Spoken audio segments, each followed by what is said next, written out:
Selamat pagi saudaraku semua dimanapun Anda berada. Salam sehat lalu, saya Bintang. Kita akan mendengarkan bacaan kitab suci dari Injil Lukas 21 ayat 5-11. Mari kita siapkan hati dan pikiran kita untuk mendengarkan firman Tuhan. Ketika itu beberapa orang berbicara tentang bait Allah dan mengagumi bangunan yang dihiasi dengan batu indah dan berbagai macam barang persembahan.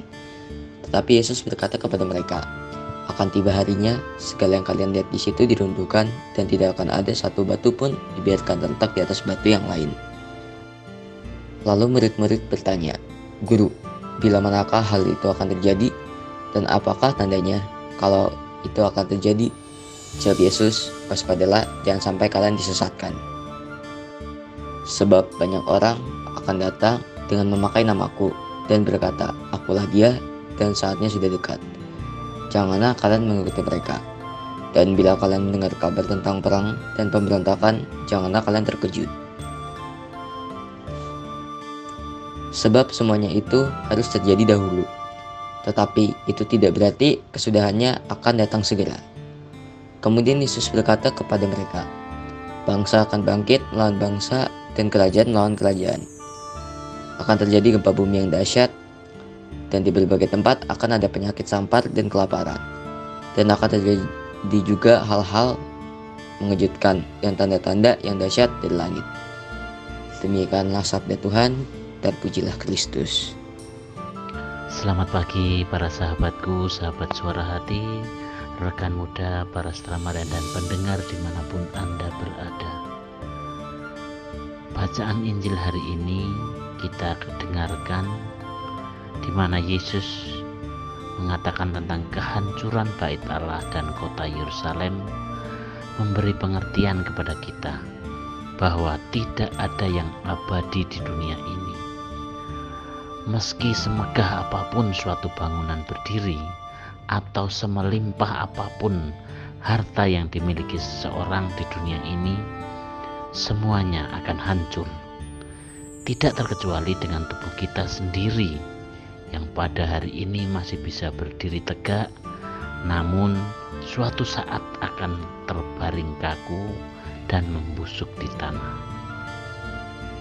Hal ini hendak menunjukkan bahwa segala peristiwa yang ada di dunia ini sifatnya sementara.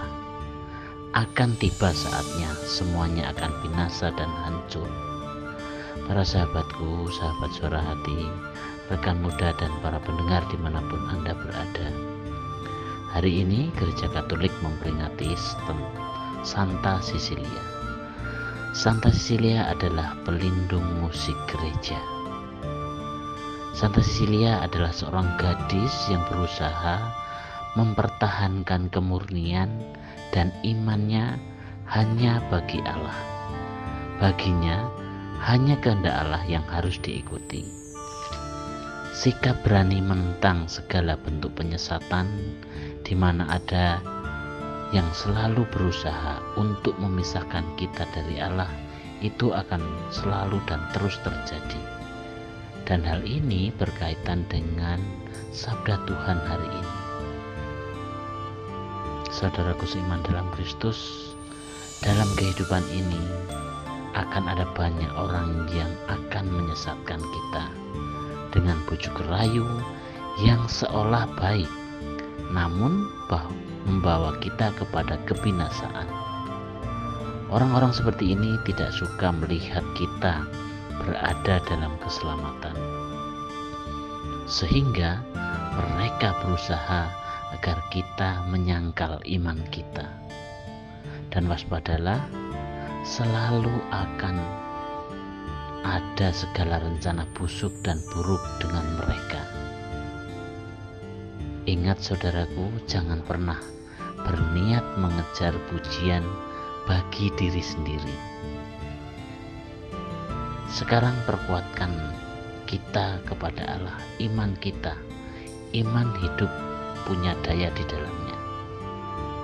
Untuk itu mari kita kembangkan iman kita, seperti contoh aktif dalam kegiatan rohani, aktif dalam pelayanan di gereja, karena kita tahu bahwa orang beriman akan sulit tersesat jika hanya Allah saja tujuan hidupnya. Para sahabatku, sahabat Suara Hati, rekan muda dan para pendengar dimanapun Anda berada, pada hari ini Tuhan juga memberi pesan kepada kita tentang sikap yang perlu dibangun selama hidup di dunia. Hendaknya kita bersikap bijaksana terhadap segala sesuatu yang ada di dunia. Jangan terbuai dengan kemewahan harta. Jangan pula menaruh sikap kagum yang berlebihan terhadap hal-hal materi di dunia ini. Ingat, semuanya akan binasa. Saat kita mati, semuanya akan kita tinggalkan di dunia ini. Dan saat waktunya tiba, yaitu akhir zaman, semuanya akan binasa. Semuanya akan berakhir. Untuk itu, marilah kita terus fokus pada kehendak Allah agar kita selalu setia kepadanya. Mari jadikan hidup kita sebagai madah pujian bagi Allah, dan Allah selalu diutamakan dalam semua keputusan hidup kita. Demikianlah permenungan kita hari ini. Salam hangat dari Suara Hati. Salam sehat selalu. Tuhan memberkati. Amin.